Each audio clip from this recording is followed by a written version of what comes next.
Hello, അപ്പോൾ നമ്മൾ പിന്നെ ഫലാഫിൽ ഉണ്ടാക്കാം കേട്ടോ. ഫലാഫിലിൻ്റെ മിക്സിംഗ് ആണിത്. ഷവർമ സ്റ്റൈലിൽ ഉണ്ടാക്കാം കേട്ടോ. ഇതിൽ സോസ് ഉണ്ട്, മയോണൈസ് ഉണ്ട്, സലാഡുണ്ട്. അത് ഇങ്ങനെ കൊടുക്കുമ്പോൾ എന്താ മെച്ചമെന്നല്ല, ഇതിൽ എല്ലാം ഉണ്ടാവും. കടിക്കുമ്പോൾ എല്ലാവർക്കും കിട്ടും ചെയ്യും. അതുപോലെ ടേസ്റ്റ് കിട്ടും. അതുകൊണ്ടാണ് ഇങ്ങനെ ആക്കുന്നത്. ഇങ്ങനെ ആക്കിയാണ് നേരെ സാമൂലിയിലോ റൊട്ടിയിലോ നിറച്ചാൽ അതിൻ്റെ ആ രുചി കിട്ടും. എല്ലായിടത്തും അതിൻ്റെ സോസും കാര്യം സലാഡൊക്കെ ഉണ്ടാവും. നിങ്ങൾ ഷവർമ അതേപോലെയാണ്. ഓക്കെ, അപ്പോൾ ഫലാഫിലിന് സാമൂലി കട്ട് ചെയ്യാം കേട്ടോ. ഇങ്ങനെയും കട്ട് ചെയ്യാം. ചിലർക്ക് ഇങ്ങനെ കട്ടുമ്പോൾ കൈമ കട്ടെന്ന് നോക്കണം. ഇങ്ങനെ കട്ട് ചെയ്യണം ഏറ്റവും സുഖം. അത് ഇങ്ങനെ നിലത്ത് വെച്ചിട്ട് മേശം വെച്ചോണ്ട് ചെയ്യുക. എങ്ങനെ ചെയ്യാം. ഇതിങ്ങനെ നമ്മൾ ഷവർമ ഇറക്കാമെന്ന് അരച്ചാൽ മതി. പിന്നെ കുട്ടികൾക്ക് വേറെന്ന് പറയും ഇത് ഉൾപ്പെടുത്താൻ പോയി. ഇത് ചായ എന്തെങ്കിലും കുടിച്ചാൽ സാറായി റെഡി. ഓക്കെ,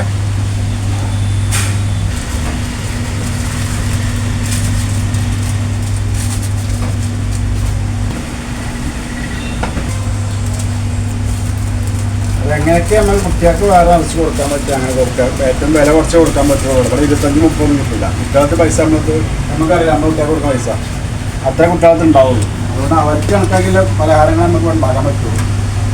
അല്ല പുറത്ത് ഉദാഹരണം കൊടുത്ത് ഷവർമ എന്താ ഫലാഫിൽ തോന്നുന്നുണ്ട്. അത് അവിടെ ചെല്ലുമ്പോൾ നോക്കാം. നമ്മളെ ക്യാൻറ്റീനൊക്കെ പറ്റില്ല. ഒക്കെ 20-30 കൊണ്ടുവരും കുട്ടികൾ. 15 കടികളും കാര്യങ്ങളും നമ്മൾ ഉണ്ടാക്കുള്ളൂ. 40 രൂപ.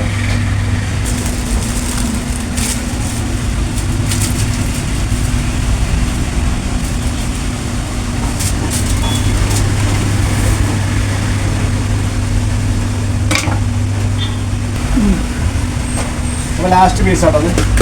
ഇങ്ങനത്തെ പരിപാടികളൊക്കെ കഴിഞ്ഞാണ്. ഇനി വേണമെങ്കിൽ നമ്മൾ ഉണ്ടാക്കും. ഇതിൻ്റെ ആവശ്യം ഉണ്ടെങ്കിൽ ഇപ്പോൾ അത്യാവശ്യം സാധനങ്ങളൊക്കെ നമ്മൾ ബാക്കിലാക്കിയിട്ടുണ്ട്. ഇനി വേണമെങ്കിൽ നമ്മൾ ഉണ്ടാക്കും. വെള്ളിയാഴ്ച ഒന്ന് നേരത്തുണ്ടാക്കി പോകാം.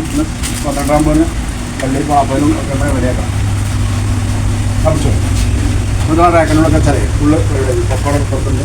പക്കോട കുറച്ച് ഇടാണ്ട് സമയം ഉണ്ട് കിട്ടും. ഓക്കെ, ഇവിടുത്തെ കുമ്പിട്ടിരിക്കുകയാണ്. അപ്പോൾ നമ്മൾ ഇതിനുള്ളിൽ സ്ഥലം ഉണ്ടാക്കാം. മുകളിൽ വെച്ചാൽ കുട്ടികൾക്ക് കാണില്ല. അപ്പോൾ അത് മുകളിൽ വെച്ചാൽ ഇങ്ങനെ ഏത് കാണും ചെറിയ കുട്ടികൾക്കല്ല. അപ്പോൾ നമുക്ക് താത്തനെ വെച്ചാൽ എല്ലാ കടികളും പിന്നെ എന്താ ഉണ്ടാക്കാതെ ചോദിച്ചോളൂ. അപ്പോൾ അത് കാണാൻ നല്ലത്. അപ്പോൾ അതിന് വേണ്ടി നമ്മൾ താത്തനെ അഡ്ജസ്റ്റ് ചെയ്തുകൊണ്ട് വെക്കണം. ഓക്കെ, എന്നാൽ അപ്പം ഇത്ര വീഡിയോ ഇത്ര തന്നെ ഉള്ളൂ. നമ്മൾക്ക് ഇന്നത്തെ പരിപാടി കഴിഞ്ഞിട്ടോ. ഇനി അടുത്ത പിന്നെ വീഡിയോ ആയിട്ട് വരല്. ഓക്കെ, അസ്സലാമു അലൈക്കും.